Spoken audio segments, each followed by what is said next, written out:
Samuel 2ஆம் நூலிலிருந்து வாசகம். அந்நாள்களில் இஸ்ரேலின் அனைத்து குலங்களும் எபிரோனுக்கு வந்து தாவீதிடம் கூறியது. நாங்கள் எலும்பும் சதையுமானவர்கள்.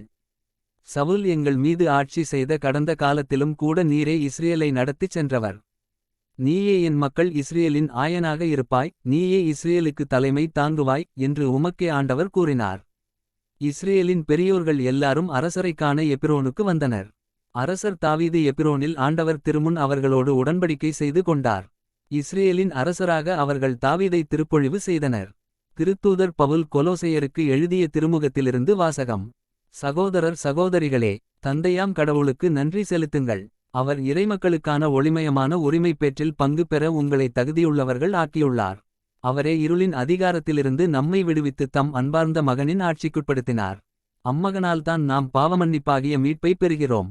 அவர் கட்புலனாகாத கடவுளது சாயல், படைப்பனைத்திலும் தலைப்பேறு.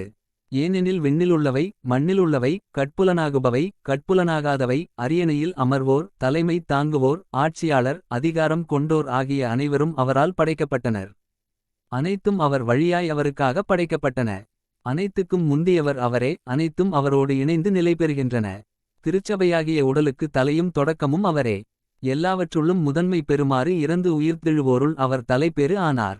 தம் முழு நிறைவும் அவருள் குடிகொள்ள கடவுள் திருவுளம் கொண்டார். சிலுவையில் இயேசு சிந்திய இரத்தத்தால் அமைதியை நிலைநாட்டவும் விண்ணிலுள்ளவை மண்ணிலுள்ளவை அனைத்தையும் அவர் வழி தம்மோடு ஒப்புரவாக்கவும் கடவுள் திருவுளம் கொண்டார். லூக்கா எழுதிய தூய நற்செய்தியிலிருந்து வாசகம். அக்காலத்தில் இயேசு சிலுவையில் தொங்கிக் கொண்டிருந்ததை மக்கள் பார்த்து கொண்டு நின்றார்கள். ஆட்சியாளர்கள் பிறரை விடுவித்தான், இவன் கடவுளின் மெசியாவும் தேர்ந்தெடுக்கப்பட்டவனுமானால் தன்னையே விடுவித்துக் கொள்ளட்டும் என்று கேலி செய்தார்கள். படைவீரர் அவரிடம் வந்து புளித்த திராட்சை இரசத்தை கொடுத்து, நீ யூதர்களின் அரசனானால் உன்னை காப்பாற்றிக்கொள் என்று எள்ளி நகையாடினர். இவன் யூதரின் அரசன் என்று அவரது சிலுவையின் மேல் எழுதி வைக்கப்பட்டிருந்தது. சிலுவையில் தொங்கிக் கொண்டிருந்த குற்றவாளிகளுள் ஒருவன், நீ மெசியாதானே, உன்னையும் எங்களையும் காப்பாற்று என்று அவரை பழித்துரைத்தான். ஆனால் மற்றவன் அவனை கடிந்துகொண்டு, கடவுளுக்கு நீ அஞ்சுவதில்லையா? நீயும் அதே தீர்ப்புக்குத்தானே உள்ளாகி இருக்கிறாய். நாம் தண்டிக்கப்படுவது முறையே. நம் செயல்களுக்கேற்ற தண்டனையை நாம் பெறுகிறோம். இவர் ஒரு குற்றமும் செய்யவில்லையே என்று பதிலுரைத்தான். பின்பு அவன், இயேசுவே, நீர் ஆட்சியுரிமை பெற்று வரும்போது என்னை நினைவிற்கொள்ளும் என்றான். அதற்கு இயேசு அவனிடம், நீர் இன்று என்னோடு பேரின்ப வீட்டில் இருப்பீர் என உறுதியாக உமக்குச் சொல்கிறேன் என்றார்.